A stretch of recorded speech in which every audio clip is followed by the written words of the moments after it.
नमस्कार. मी डॉक्टर सौ संगीता जाजू. तर सध्या पूर्ण भारतात किंवा भारताबाहेरसुद्धा सगळ्यात जास्त जर कुठले 2 आजार असतील तर ते म्हणजे वाढतं ब्लड प्रेशर, म्हणजे हाय ब्लड प्रेशर ज्याला आपण उच्च रक्तदाब म्हणतो, आणि दुसरं म्हणजे मधुमेह, डायबिटीस. तर आज आपण उच्च रक्तदाब होऊ नये यासाठी काय काय प्रिव्हेंटिव्ह मेजर आहेत ते आपण बघूया. तर सगळ्यात मुख्य गोष्ट म्हणजे काय, तर सध्याची बदलती लाईफस्टाईल यामुळं केवळ बसल्या जागेवरतीच तुम्हाला सगळं जेवण तुम्ही मागवून घेता, तुम्ही कुठलाच घरातला व्यायाम करत नाही. यामुळं तुम्हाला हे ब्लड प्रेशर सध्या ब्लड प्रेशरच्या गोळ्या जवळजवळ 30 ते 40% लोकांना घ्याव्या लागतात. तर हे होऊ नये म्हणून काय करायचं, सगळ्यात महत्त्वाचं म्हणजे तुम्ही जंक फूड किंवा ज्याला पॅकेट फूड असं म्हणतो ते टाळलं पाहिजे. कारण ह्या पॅकेट फूडमध्ये बरेच प्रिझर्वेटिव्ज असतात आणि ह्या प्रिझर्वेटिव्हमध्ये जे केमिकल्स असतात ते तुमचं ब्लड प्रेशर वाढवण्यासाठी सहाय्यभूत असतात. तर माझं म्हणणं आहे, घरात बनवलेलं जे अन्न असतं, ताजं सकस फ्रेश अन्न, हे तुम्ही खाण्यावरती तुमचा भर ठेवा. तर घरी बनवलेली वरण भात भाजी पोळी यासारखा दुसरा आहारच नाही असं मी तर म्हणेन. तर घरचे अन्न खा. दुसरी गोष्ट म्हणजे तुम्ही जेवताना तुमच्या जेवणामध्ये थोडासा लसूण, आयुर्वेदामध्ये लसूणला खूप महत्त्व दिलं आहे. लसूण वृद्ध्या असं म्हणलं आहे. तर या लसूणमुळं काय होतं, तुमच्या ज्या रक्तवाहिन्यांमध्ये प्रेशर वाढलेलं असतं, तर हे लसणांमध्ये असलेल्या आलेसिन नावाच्या घटकामुळं हे तुमचं रक्तदाब नियंत्रित करण्याचं काम करतं.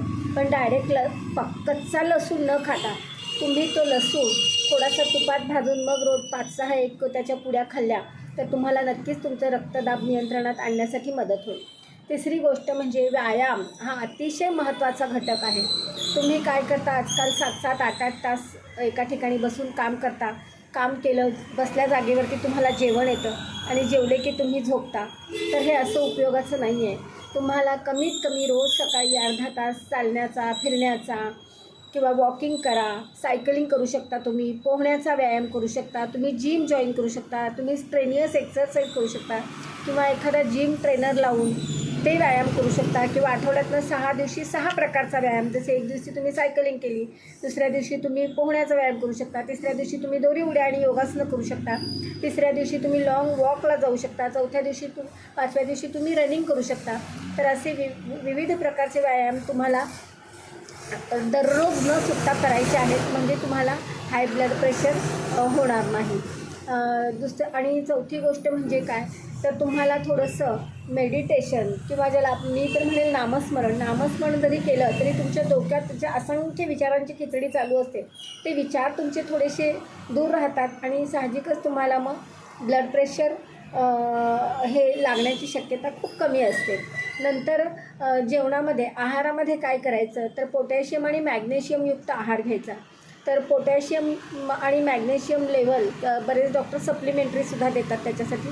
पण आपण आहारात न घ्यायचं तर काय, जर मॅग्नेशियम तुमचं उत्तम लेवल असेल तर तुमचं ब्लड प्रेशर कंट्रोलमध्ये राहतं. मॅग्नेशियमच्या उत्तम सोर्ससाठी तुम्ही हिरव्या पालेभाज्या, मोड आलेली कडधान्य आणि बरेच नट्स आणि सीड्समध्ये सुद्धा मॅग्नेशियम लेवल भरपूर असते. आणि पोटॅशियम कंटेंटसाठी तुम्ही काय घ्याल, तर पालक, अंडी आणि बटाटा यामध्ये पोटॅशियम लेवल हे पोटॅशियम भरपूर असते. तर यांचा तुम्ही तुमच्या आहारात समावेश करा. परंतु मी सगळ्यांना एकच सांगेल, जर तुम्हाला ऑलरेडी ब्लड प्रेशरची गोळी सुरू असेल तर तुम्ही तुमच्या डॉक्टरांच्या सल्ल्याशिवाय ती कमी करू नका किंवा जास्तही करू नका. पण ज्यांना ब्लड प्रेशर नाही आहे आणि पुढे होऊ नये यासाठी मी हे सगळे उपचार सांगत आहे. तर म्हणतात ना, prevention is better than cure. तुम्हाला ब्लड प्रेशर झाल्यानंतर तुम्ही उपचार करण्यापेक्षा तुम्ही तो होऊच नये यासाठी मी सांगितलेल्या सगळ्या नियमांचं जर पालन केलं तर नक्कीच तुम्ही ब्लड प्रेशरच्या गोळींपासून दूर राहाल. धन्यवाद.